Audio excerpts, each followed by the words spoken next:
saya Eni Widyastuti. Saya adalah guru di MTS Negeri 2 Batam, Kota Batam, Kepulauan Riau. Selain itu, saya juga sebagai mahasiswi PPK dalam jabatan kategori 1 di Universitas Negeri Malang. Kali ini saya akan menceritakan tentang praktik baik atau best practice menggunakan metode STAR: situasi, tantangan, aksi, refleksi, hasil, dan dampak, terkait pengalaman mengatasi permasalahan siswa dalam pembelajaran. Adapun lokasi yang dipilih adalah MTS Negeri 2 Batam. Kemudian tujuan yang ingin dicapai yaitu meningkatkan motivasi belajar peserta didik pada pelajaran IPS di kelas 8 MTS Negeri 2 Batam. Tanggal dilaksanakan tanggal 26 Agustus tahun 2022. Situasi, kondisi yang menjadi latar belakang masalah yang pertama adalah minat siswa terhadap pelajaran kurang. Kemudian yang kedua, siswa kurang konsentrasi pada saat belajar. Yang ketiga, siswa tidak mendengarkan penjelasan guru dalam kegiatan pembelajaran.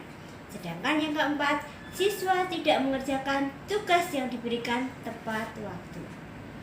Kondisi tersebut juga disebabkan oleh guru pada saat mengajar tidak menggunakan media yang menarik dan metode pembelajaran yang dilakukan cenderung monoton, yaitu lebih banyak menggunakan ceramah. Mengapa praktik pembelajaran ini penting untuk dibagikan? Karena banyak guru yang mengalami permasalahan seperti saya, sehingga dapat memotivasi bagi diri saya sendiri dan juga dapat dijadikan referensi bagi rekan guru yang lainnya. Peran dan tanggung jawab dalam praktek ini sebagai guru yang mengidentifikasi permasalahan terjadi selama proses pembelajaran di dalam kelas serta menyelesaikan permasalahan yang telah diidentifikasi. Tantangannya, setelah dilakukan identifikasi masalah dengan refleksi diri, wawancara dengan guru, kemudian kepala madrasah, serta pakar, maka terdapat beberapa tantangan yang dihadapi, yaitu yang pertama, pada fase keempat ketika proses pembelajaran, diskusi, tidak semua peserta didik berperan aktif dalam diskusi kelompok. Ternyata masih ada beberapa peserta didik yang masih pasif. Kemudian yang kedua, pada saat mengerjakan LKPD, masih ada kelompok yang belum menyelesaikan tepat waktu. Yang ketiga, pada fase kelima ketika presentasi, masih ada peserta didik yang belum percaya diri untuk tampil di depan kelas mempresentasikan hasil laporannya.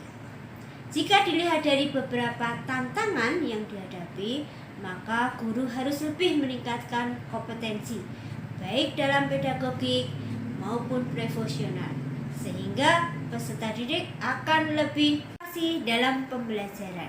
Yang terlibat di sini bukan hanya guru, tetapi juga melibatkan peserta didik. Kemudian aksi. Langkah-langkah yang dilakukan untuk menghadapi tantangan-tantangan tersebut adalah sebagai berikut. Yang pertama, pada fase keempat, yaitu pengolahan data di dalam kelompok, masih ada peserta didik yang kurang aktif dalam kegiatan diskusi. Di sini, saya harus membimbing peserta didik yang belum memahami tugas yang dilakukan agar mereka lebih berperan aktif dalam kelompoknya.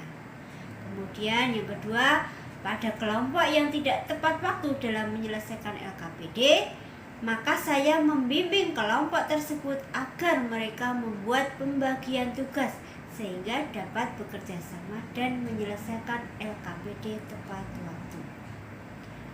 Pada fase kelima, saat presentasi, masih ada peserta didik yang belum percaya diri ketika mempresentasikan hasil laporannya. Maka saya memberikan contoh, kemudian arahan dan bimbingan serta motivasi kepada peserta didik bagaimana cara mempresentasikan hasil laporan kelompok dan tepat memberikan apresiasi terhadap kelompok yang tampil ke depan. Kemudian refleksi hasil dan dampak. Yang pertama, Dampak dari penggunaan media berbasis TPEG yang diimplementasikan dalam bentuk video pembelajaran yang ditayangkan dapat membuat peserta didik lebih semangat dan tidak mudah bosan dalam mengikuti proses pembelajaran, serta dapat diperoleh hasil dari evaluasi peserta didik akan mendapatkan nilai di atas KKM. Kemudian yang kedua, di sini penggunaan model pembelajaran problem based learning membuat peserta didik lebih termotivasi untuk belajar dibandingkan dengan menggunakan metode konvensional yang selama ini diterapkan. Hal ini dapat terlihat dari keaktifan siswa selama mengikuti proses pembelajaran ketika menggunakan model pembelajaran based learning. Yang ketiga, selama proses pembelajaran berlangsung dengan menggunakan model pembelajaran problem based learning mendapatkan respon yang positif dari peserta didik, teman sejawat, kemudian kepala madrasah, dari guru pamong. Nah, respon tersebut antara lain peserta didik merasa senang dan nyaman selama proses pembelajaran karena mereka dapat terlibat langsung dalam kegiatan pembelajaran. Yang kedua, dari kasejawat dan kepala madrasah memberikan respon positif karena peserta didik lebih bersemangat mengikuti pembelajaran. Kemudian dari peserta didik sendiri, mereka lebih interaktif dalam proses diskusi dan presentasi selama proses pembelajaran. Keberhasilan pembelajaran ini tidak terlepas dari penguasaan guru terhadap model pembelajaran, bantuan media pembelajaran yang lebih inovatif, dan langkah-langkah pelaksanaan rencana pembelajaran yang sudah dibuat dan diterapkan. Pembelajaran yang dapat diambil dari proses kegiatan yang sudah dilakukan dapat membuat guru lebih kreatif, inovatif ketika memilih model-model pembelajaran yang diterapkan di kelas, sehingga tujuan pembelajaran dapat tercapai. Sekian praktek baik atau best practice yang sudah saya laksanakan. Semoga bermanfaat bagi diri saya sendiri dan juga bagi orang lain. Akhirul salam, wassalamualaikum warahmatullahi wabarakatuh.